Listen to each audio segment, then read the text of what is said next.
En plus, le problème, je suis passé dans l'Express? Non. Dans l'Obs? Non. Pourtant, j'en suis à 140 000 ventes. Je suis dans les 5 meilleures ventes des livres politiques, essais politiques en 2016. Ça n'intéresse pas. Mais pourquoi? Parce que moi, je tape pas sur la droite, je tape pas sur la gauche, je tape sur le système.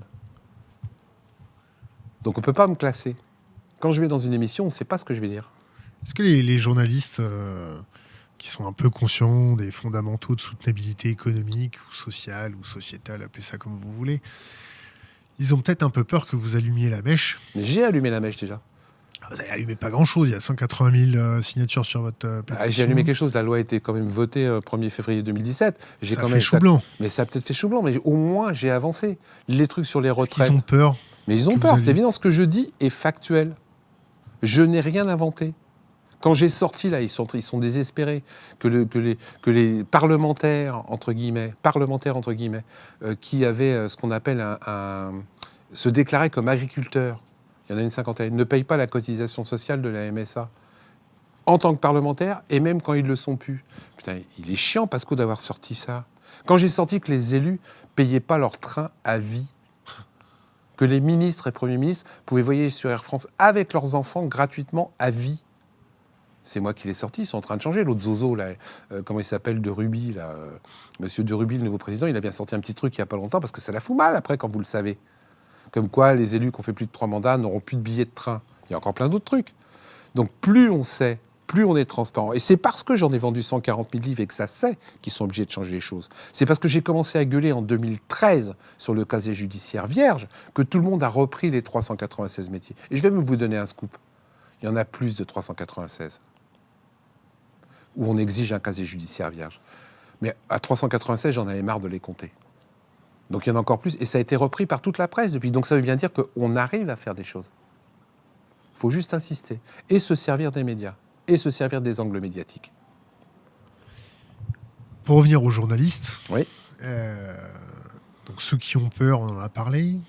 Ceux qui fonctionnent avec le système, c'est lesquels? Bon, y a un type là... il vient d'être nommé porte-parole, je crois. Je sais plus comment il s'appelle, ce mec. J'ai fait 2 émissions avec lui. Très honnêtement, c'était pas ma cup of tea, ce mec. Je le trouvais un peu sirupeux. Tu sais, les mecs qui dégoulinent d'arrivisme, là. Il vient d'être nommé porte-parole. Tant mieux pour lui. Bon, on va passer à d'autres sujets. On a fait le tour du vôtre. On peut vous creuser sur d'autres sujets? Ah, mais allez-y. Le terrorisme. Oui. Qu'est-ce qu'on en pense? Je pense que le terrorisme, on ne prend pas les choses à la base. Encore une fois. Je modère vraiment mes paroles sur le terrorisme parce que je ne veux pas non plus... mais la façon dont on laisse en j'arrive jamais à le dire ce mot, déshérence des populations, des quartiers, c'est le foyer du terrorisme. Le manque d'éducation. Le foyer du terrorisme, c'est pas notre politique étrangère? Mais c'est aussi notre politique étrangère. Moi, j'ai pas mal voyagé. J'étais au Tchad au moment de l'affaire Tombalbaye en 1973-74, ici à Nabré. J'ai assisté au coup d'État.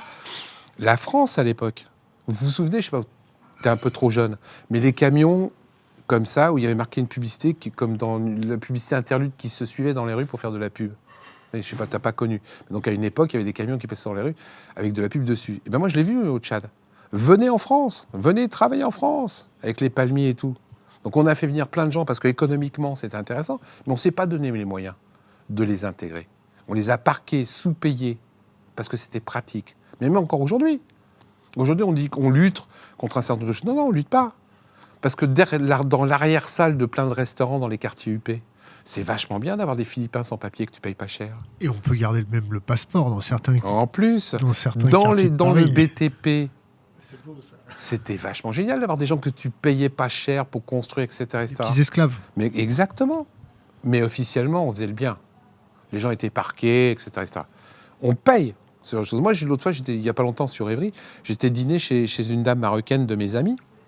Ça fait 35 ans qu'elle est en France. 35 ans. Elle parle toujours pas français. Elle parle toujours que marocain. J'ai quand même un problème d'intégration. Donc, comme on ne s'est pas donné les moyens et qu'on a fait socialement, économiquement, politiquement, exprès de ne pas se donner les moyens. Toi, tu arrives dans un pays, tu t'intègres pas et on t'intègre pas. Qu'est-ce que tu fais? Tu restes. dans ta communauté. Tu restes avec les gens qui te comprennent. Il suffit qu'il y ait des mecs mal intentionnés qui viennent pour t'expliquer. Et moi, je les vois faire dans mes C'est le même principe qu'une secte ou pas? C'est exactement pareil. C'est un domaine que je connais aussi. C'est parce que la secte, au départ, c'est vachement sympa. C'est des amis, c'est la famille, ils te parlent, ils te payent à bouffer. Une fois que tu es dedans, une fois que tu as mordu, tu es mort, tu ne peux plus en sortir. Aujourd'hui, il y a certains quartiers de banlieue où tu ne peux plus sortir en jupe. Quel quartier de banlieue? Parce que ça, on attend de voir quand même. On connaît beaucoup de quartiers de banlieue. Venez dans le 91 et dans le 93, il y a des endroits où tu ne peux plus sortir en jupe. Je suis désolé. Moi, je l'ai vu. Tu peux plus. Tu peux plus sortir parce que tu te fais insulter. Moi, j'ai ma bru, j'en parlais encore hier avec elle, hier. Elle est pas loin, elle est au Crémin-Bicêtre. Il déménage. Et quand je dis ça, je ne fais pas de racisme primaire, qu'on soit bien d'accord, parce que je me méfie quand même, je ne suis pas Front National. Mais elle me dit, je vais à la salle de gym en short, elle ne peut plus, parce que sans arrêt, elle se prend des réflexions dans la gueule. Les mecs classiques la traitent de salope et pensent que parce qu'elle est en short, c'est donc une nana qu'on peut sauter. Il y a vraiment un problème d'éducation. Et de laxisme. On ouvre une autre piste, les flux migratoires. Les flux de migrants. On peut et pas attendez, les flux de migrants économiques et les flux de migrants de réfugiés. Tout se mélange. Si moi je crève la faim dans mon pays, qu'est-ce que je fais? Et nous, on l'a fait en France. À une époque, on est bien parti conquérir. D'autres fois, parce qu'en France, il y avait la misère, etc. Et ben, ces gens-là font pareil. Il ne faut pas se faire d'illusions, il y en aura de plus en plus. Puisqu'en plus, le pouvoir est concentré, maintenant, comme je vous l'expliquais tout à l'heure, entre les mains de moins en moins de gens, sur de moins en moins d'endroits. Ça veut dire que dans de plus en plus d'endroits, il y a de plus en plus de gens qui crèvent la faim. Ben, ils vont venir. On aura beau mettre des barrières, ils vont venir. On aura beau mettre des miradors, ils vont venir. On aura beau mettre des mitrailleuses, ils vont venir. Il faut qu'on s'adapte. Le mur, on va le construire où ça? En Italie? Ah, mais on va le construire. En Espagne. Va le construire. Ils n'ont pas le choix, les mecs, parce qu'ils n'ont aucune capacité à se dire qu'il faudrait peut-être mieux faire que ces pays-là se développent. C'est pas ce qu'a dit Macron? Ouais, là, vous êtes en train de me fâcher, là. Ah, j'aime. Parce que les promesses, j'aime bien, mais ces gens-là ne font que des promesses.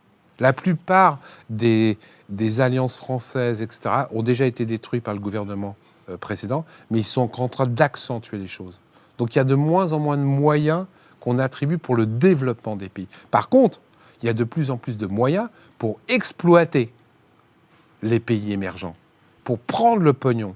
Et là, encore une fois, qu'on ne me dise pas, j'y étais, j'ai fait le Tchad, j'ai fait l'Ukraine, j'ai fait le Mali, j'ai fait le Congo, où j'ai été pendant 5 ans. Le Rwanda un peu, non? Non, je n'ai pas fait le Rwanda, j'ai fait le Congo, moi, la RDC, Djibouti, côté Kinshasa. Djibouti?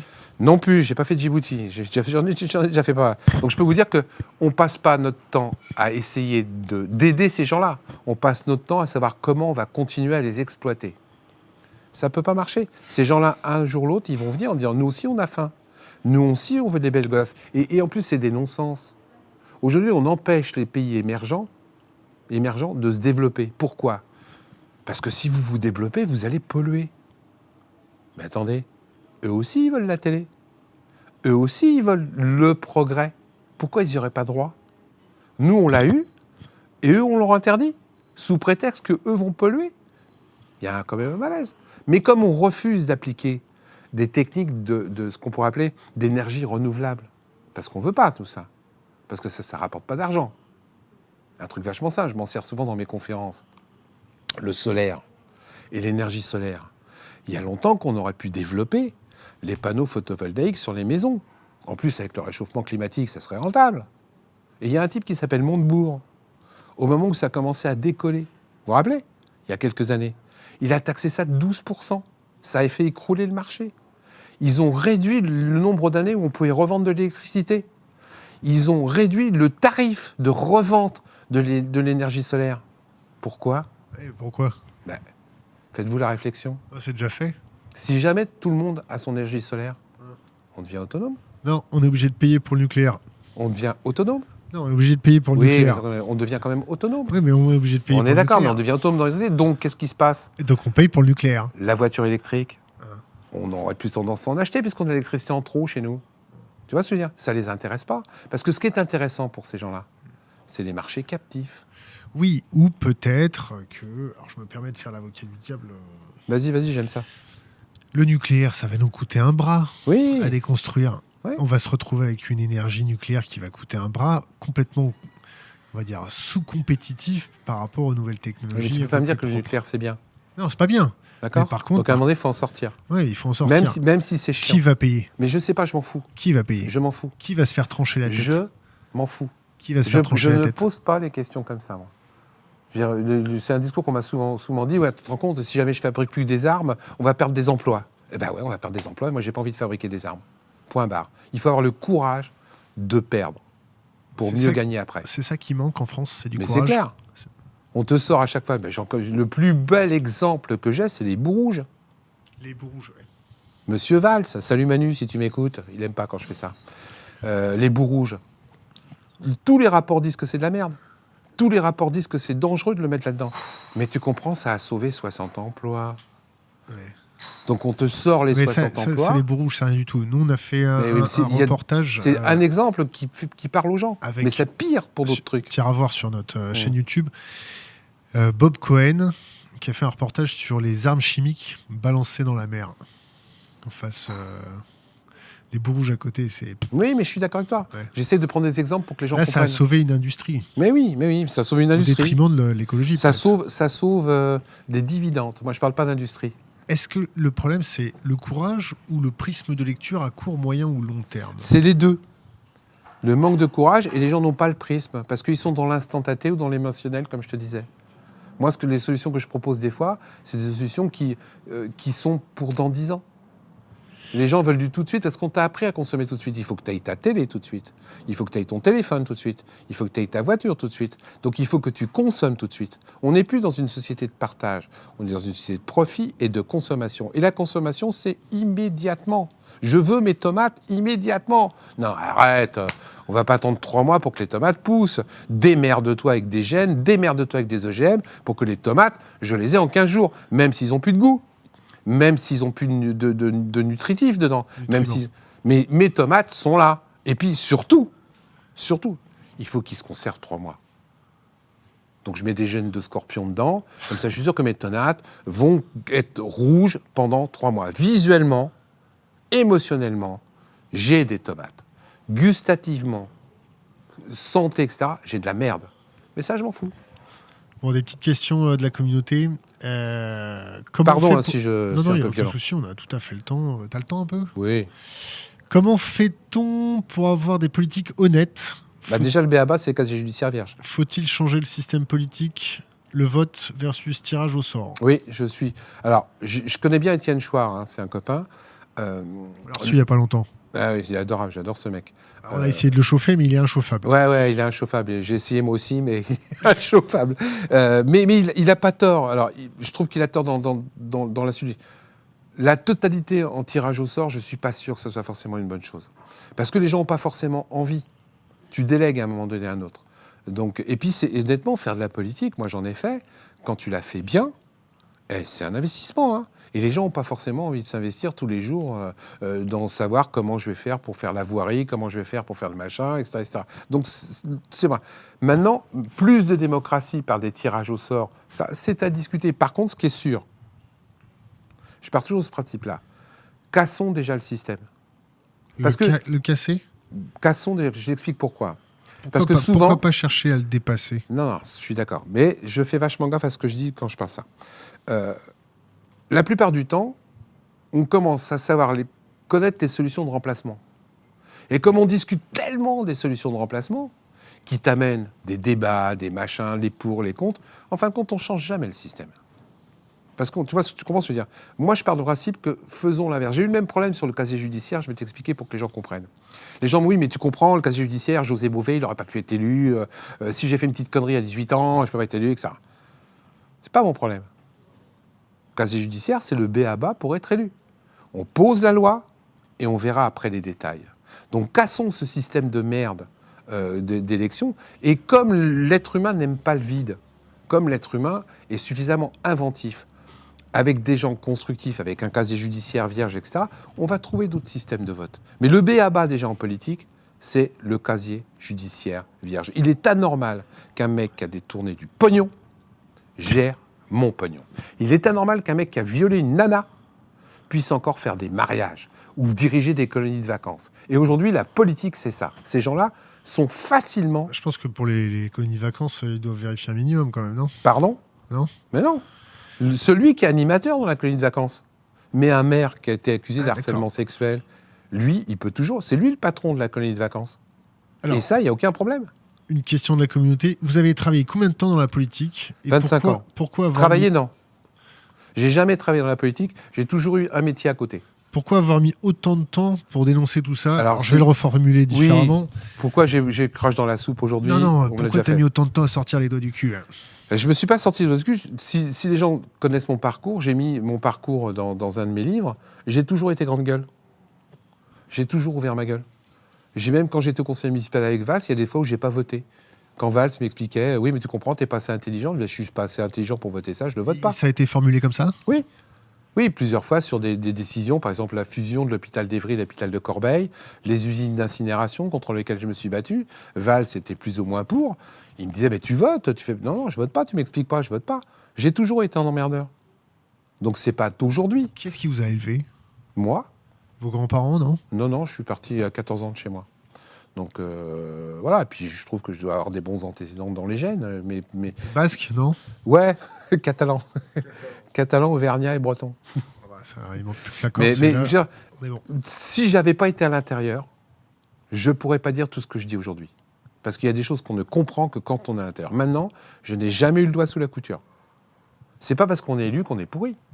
Moi, j'ai jamais accepté un pot de vin. Et on m'en a proposé. De quel montant et par de quel plusieurs moyen? millions d'euros. Quand moyen? j'étais président de la commission formation professionnelle et apprentissage, donc je gérais 800 millions d'euros par an. Vous avez dénoncé le principe? Non, j'ai dit aux gens, ok, je veux bien, mais tu me mets ça dans le contrat. Je les ai jamais revus. Celle-là, on peut la faire sauter. Ouais, bon, on va la mettre quand même. Quels sont les élus nickel chrome? Il y en a une dizaine que je connais. Ils sont plus élus, hein. Ils ont tous été virés. Ah oui. Ils ont tous été virés. Le problème est français ou européen au niveau de la corruption? est sociétal. Plus les gens montent dans l'intelligence et dans le progrès social et économique, plus ils se referment sur eux-mêmes. Moins on est pauvre, moins on partage. Alors, vous parlez beaucoup de corrompus, mais qui sont les corrupteurs? Alors, les corrupteurs, c'est aussi le personnel et c'est l'économique. C'est les grands trusts. Aujourd'hui, c'est les grands trusts. C'est le pouvoir. C'est le pouvoir. Aujourd'hui, c'est l'économique. C'est les mecs qui possèdent les médias, c'est les mecs qui possèdent les grandes entreprises, c'est ceux qui veulent te vendre de la merde en te faisant croire que c'est génial. C'est ceux qui te vendent des produits pour que tu manges, alors que ces produits-là sont en train de t'empoisonner. C'est ceux qui mettent du E171 dans tous les machins pour blanchir les produits, alors que les produits sont noirs. C'est une image, c'est-à-dire qu'on te vend du produit chimique pour que la façade soit blanc. Dès que tu retires le blanc, c'est noir. C'est ces gens-là. Et comme ces gens-là ont besoin, parce que ça se voit à un moment donné, de lois et d'élus pour se couvrir, et bien donc, de plus en plus, ils corrompent les élus. Et il y a un système vachement plus grave aujourd'hui, dont personne ne se rend compte. C'est qu'il y a un glissement du politique dans les médias. Oh, mais là, c'est plus un glissement, là. Ça s'appelle faire un touchous. Non mais attends, maintenant ils les embauchent. Oui, c'est ça, touchous. D'ailleurs, Axel Lemaire, chroniqueuse, là, il va falloir qu'on s'appelle. Non mais c'est de la folie. Mais il n'y a pas qu'Axel Lemaire, il y en a une quinzaine qui viennent d'être embauchés. Mais bon, quand même. Boineau est embauché à Sud Radio. J'ai appris là avant-hier que Fenech allait être embauché sur CNews. Fenech, c'est un ancien député. Il y en a au moins une quinzaine là qui viennent d'être embauchés dans les médias pour te parler et t'apporter la bonne parole. C'est ça qui me rend fou. Les mecs, soi-disant, vont être indépendants. La nette de France Insoumise. On peut vous objecter qu'ils ont été dedans et qu'ils vont peut-être pouvoir parler. Ah ouais, mais j'attends de voir. Est-ce qu'ils gardent leur carte? Bah oui, c'est ça aussi le problème. Moi, j'ai plus de carte. Donc, depuis longtemps. Ils gardent tous leur carte. Raffarin, il garde sa carte. Il va être chroniqueur, Raffarin. Non, mais j'hallucine. J'hallucine. Roselyne Bachelot a eu l'honnêteté. Oui, mais a eu l'honnêteté de dire je ne suis plus en politique. Ces gens-là, ils vont avoir un pied en politique et un pied dans les médias. Mais je deviens fou. Mais là, c'est officiel, tout le monde peut le voir. De quoi? S'ils le disent. Bah oui, tu penses. On revient à ce que je te disais précédemment. Remets la bobine à l'envers. La manipulation de masse. À partir du moment où ils passent à la télé, à partir du moment où c'est le pouvoir, les gens vont les croire. Parce que c'est dans le poste. Parce qu'ils ont la parole. Parce que c'est eux qui parlent pour toi. Donc je les crois, je ne vérifie pas. Et la plupart des gens tombent là-dedans. Aujourd'hui, j'ai dénoncé un truc il n'y a pas longtemps. Les banques te demandent, par exemple, aujourd'hui, quand tu fais retirer du liquide, de dire pourquoi faire. À partir de quelle somme? 2 000 ou 3 000 euros. Pourquoi faire? Moi, je réponds à chaque fois, trafic de drogue. Même M. Pasco, je peux pas mettre ça. Montrez-moi le texte de loi qui me dit ce que je dois faire de mon argent. Il n'y a aucun texte de loi. Il y a une circulaire interbanque. Mais les gens, comme c'est le banquier Quoi, qui c'est dit ça- Tracfin, c'est ça? Une circulaire Tracfin? Mais oui, mais non, c'est une circulaire interbanque. Je n'ai pas parlé de Tracfin. Parce que même là, ils trichent. Même là, ils trichent. J'en ai les preuves, encore une fois. Moi, je ne dis rien sans preuve. Je dis simplement, montrez-moi le texte de loi qui me dit ce que je dois faire de mon argent. Eh bien, comme les banques, c'est le banquier, c'est derrière le guichet, eh bien, les mecs, ils répondent. Quand tu fais un prêt, le banquier te dit, bon alors, oui, il faudrait que vous mettiez vos revenus dans ma banque. On dit, ça te parle quand je te dis ça. Eh bien non, il n'y a aucun texte de loi. Aucun. Pour négocier, c'est quand même plus facile. Non mais, il n'y a aucun texte de loi. Tu n'es pas obligé de le faire. Alors après, il te tient la gorge, il dit, oui, mais je ne vous accorde pas le prêt. Mais je porte plainte et je gagne. Sauf que les gens ne le font pas. Comme c'est la banque. On arrive presque à la fin de notre, Ouais, je peux revenir demain. Hein. notre émission. Et j'en ai plein d'exemples comme ça. Hein, Allez, où les gens cèdent sur le terrain du pouvoir. C'est le pouvoir qui l'a dit. C'est vrai. Ferrand dit la loi 1er février 2017 sur le casier judiciaire est anticonstitutionnelle. Ces couillons de députés novices le croient sans vérifier. c'est peut-être pour ça qu'on les a mis là. Oui, c'est aussi pour ça qu'on les a mis là. C'est clair. On arrive à la Et fin. puis la soupe est bonne. Hein. C'est combien la soupe chez eux? Grosso merdo, un député, c'est 15 000 euros net par mois. Non, y a Grosso merdo, je pèse mes mots, un député, c'est 15 000 euros net par mois. Parce que les gens l'aide s'arrêtent à sa toujours, circonscription, je sais pas quoi, là, pour s'arrêtent payer ses petits toujours copains. Là. à la façade au-dessus de l'iceberg. Mais quand tu payes pas ton Internet gratos, quand tu payes pas ton téléphone, quand tu payes pas un tas de choses, moi je l'additionne, ça s'appelle des revenus annexes. Ça fait 15 000 euros net par mois. Parce que les élus, en fin de compte, ils gagnent pas énormément.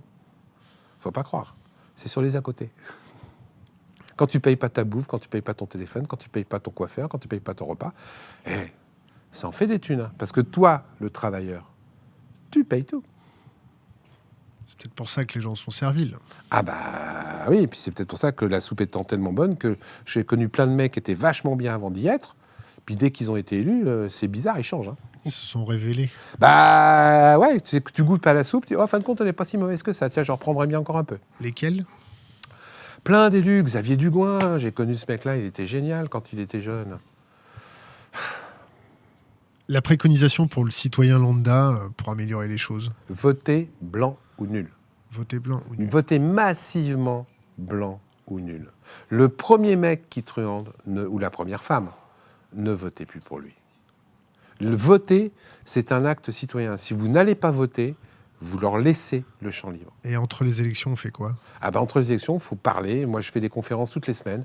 Il faut aller porter la parole. On est un aujourd'hui, on est deux demain, on est 50 après-demain. Petit à petit, ça rentre. Petit à petit, on éveille les consciences. Petit à petit, il y a plein de médias comme vous qui sont encore relativement libres. Je dis bien qui sont encore relativement libres, parce que j'en ai vu qui, petit à petit, se faisaient acheter. Lesquels? Des médias de télé. Je ne suis pas là pour faire des tribunes et puis me taper des procès en diffamation derrière. Il y en a. Lisez mes livres, tout est dedans.